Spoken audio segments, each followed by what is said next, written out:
রাসূল সাল্লাল্লাহু আলাইহি ওয়াসাল্লাম বলছেন, ইজা দাখালা আহাদুকুল মাসজিদা ফালইয়ারকা রাকাতাইনি ক্বাবলা আন ইয়াজলিসা। তোমরা যখন মসজিদে প্রবেশ করো তখন বসার পূর্বে 2 রাকাত সালাত আদায় করে নাও।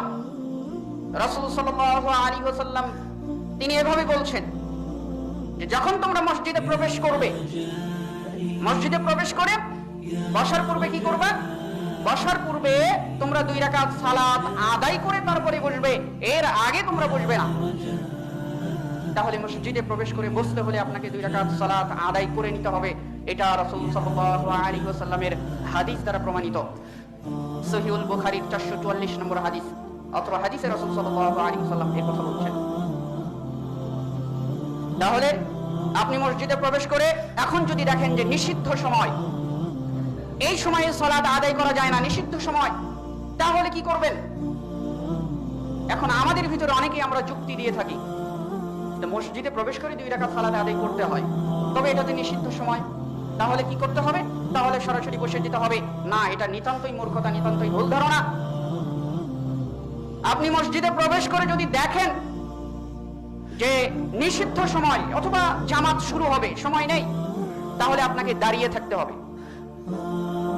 আপনাকে জামাত শুরু হওয়া পর্যন্ত দাঁড়িয়ে থাকতে হবে। সময় নেই, জামাত শুরু হবে, জামাত শুরু হওয়া পর্যন্ত আপনি দাঁড়িয়ে থাকবেন, আপনি বসতে পারবেন না।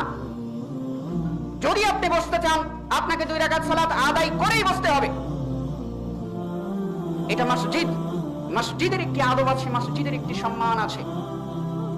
যে রকম সম্মান, যে রকম মসজিদে হারাম আল্লাহ রাব্বুল আলামিনের ঘর, যে রকম মসজিদে নববী আল্লাহ রাব্বুল আলামিনের ঘর, যেভাবে মসজিদে আকসা আল্লাহ রাব্বুল আলামিনের ঘর, তেমনি ভাবে আমাদের গ্রাম অঞ্চলের যে মসজিদগুলো আছে, এই মসজিদগুলো আল্লাহ রাব্বুল আলামিনের ঘর, এই মসজিদগুলোরও সম্মান আছে।